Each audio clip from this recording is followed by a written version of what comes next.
Welcome to NEET UG disorders of digestive system. तो हम इस वीडियो में देखेंगे कि डाइजेस्टिव सिस्टम के कौन कौन से डिसऑर्डर हैं।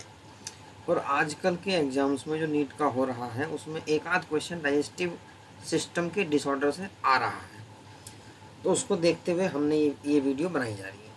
The inflammation of the intestinal tract is the most common element due to bacterial और वायरल इन्फेक्शन। तो बैक्टीरियल हो सकता है और वायरल भी हो सकता है, दोनों टाइप के इन्फेक्शन है।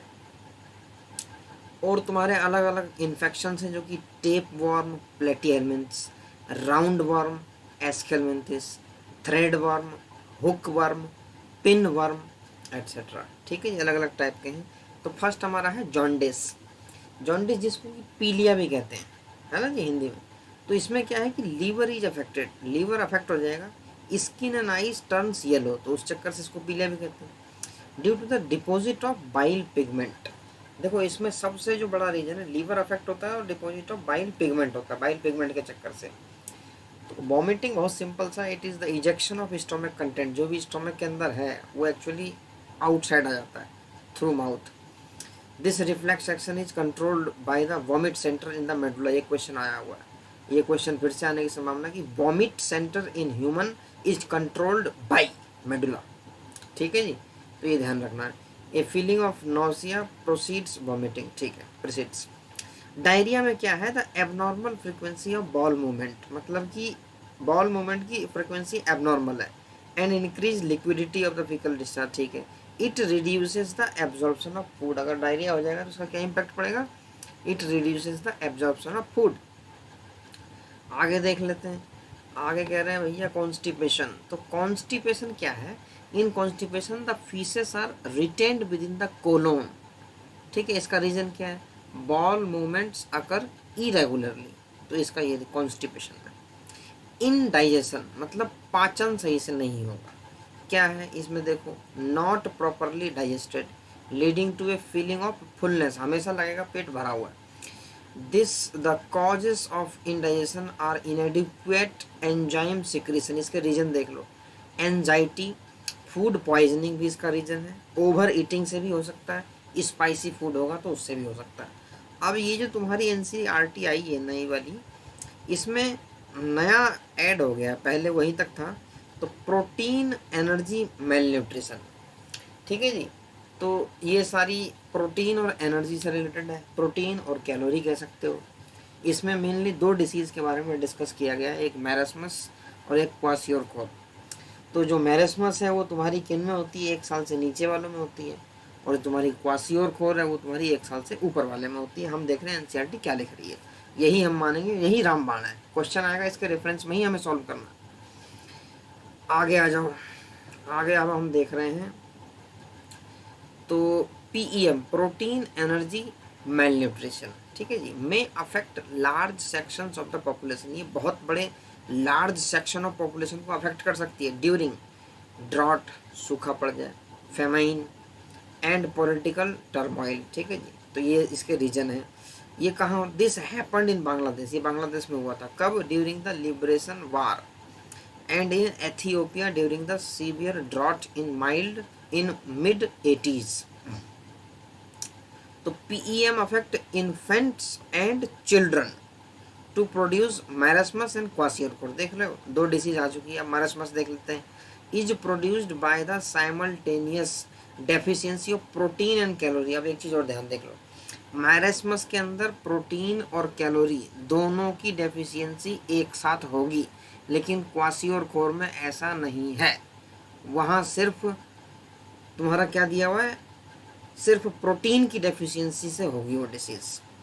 और देख लेते हैं, it is found in infants less than a year in age, एक बड़ा डिफरेंस है। और एक रीजन और देख लो, if mother's milk is replaced too early by other foods which are poor in both protein and caloric value. तो अब इसमें ये दिया हुआ है कि this often happens if the mother has second pregnancy और child birth when the older infant is still to young. अगर तुम्हारा इसीलिए तो कहते हैं कि 3 साल का गैप होना चाहिए। अगर गैप प्रॉपर नहीं होगा तो प्रॉपर न्यूट्रिशन नहीं मिलेगा सेकंड चाइल्ड को, जिसमें कि डेफिशिएंसी होने की संभावना है। तो इसमें होता क्या है, growth rate and body weight decline considerably. ठीक है, ये तो दो बड़े पैरामीटर हैं जो कि तुम्हारे इसमें डिक्लाइन होते हैं, ग्रोथ रेट है, दूसरा है बॉडी वेट। दो चीज़। अब क्वासी और कोर पे आ जाओ। Is produced by protein deficiency, इसमें मेनली रोल प्रोटीन डेफिशिएंसी का and unaccompanied by calorie deficiency. Calorie का कोई उतना रोल नहीं है, लेकिन प्रोटीन डेफिशिएंसी मेजर है। It result from the replacement of mother milks by a high calorie low protein. मतलब यहाँ देखो, प्रोटीन कम हो गई तो ये डेफिशिएंसी हो जाएगी। In a child more than 1 year in age, 1 साल से ज़्यादा वालों में होगी। तो like marasmus kwashiorkor shows wasting of muscles, ठीक है जी, थिनिंग ऑफ लिम्स। तो ये सिम्टम्स ध्यान रख लो, ये सिम्टम्स तुम्हें ऑप्शंस में देखें, यहाँ से क्वेश्चन बड़ा इजीली बन सकता है। नया कंटेंट ऐड हुआ है एनसीईआरटी में, तो क्वेश्चन आने की प्रोबेबिलिटी 2021 में तो बहुत ज़्यादा है, और आगे भी आ सकती हैं। तो जैसे जैसे टाइम बीतता है वैसे वैसे नया नया कंटेंट एनसीईआरटी जोड़ती है, तो नए कंटेंट में फोकस ज़्यादा होना चाहिए।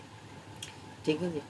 तो but unlike marasmus some fat is still left under the skin, तो क्वासियोरकोर में थोड़ा फैट रह जाएगा। मोर ओवर एक्सटेंसिव ओइडमा, इसका मतलब क्या होता है, fluid retention by the tissue.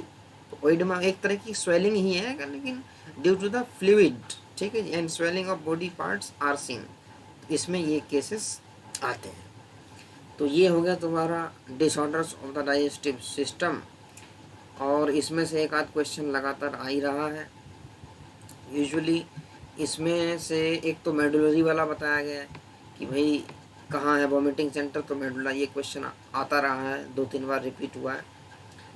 और इसके अंदर जो और क्वेश्चन आने की संभावना है वो तुम्हारा जॉन्डिस का भी आया हुआ है कि क्यों होता है, due to deposition of bile pigment. तो छोटी छोटी डिसीज़ हैं, इसको रट लो। डायरिया से क्या इफेक्ट पड़ता है, it reduces the absorption of food. ठीक है जी। इंडाइजेशन क्यों होती है, इसके रीजन दिए हुए, इनएडिक्वेट एंजाइम सिक्रीशन हो सकता है, एंजाइटी हो सकता है, food poisoning, over eating, spicy food. तो इन्हीं सबसे क्वेश्चन बन सकता है। तो इस वीडियो में इतना ही, बाकी इसको 2-3 बार पढ़ लो और 2-3 बार सुन लो, याद हो जाएगा। एक भी क्वेश्चन आ जाए इससे बहुत आसानी से सॉल्व हो सकता है। चलो।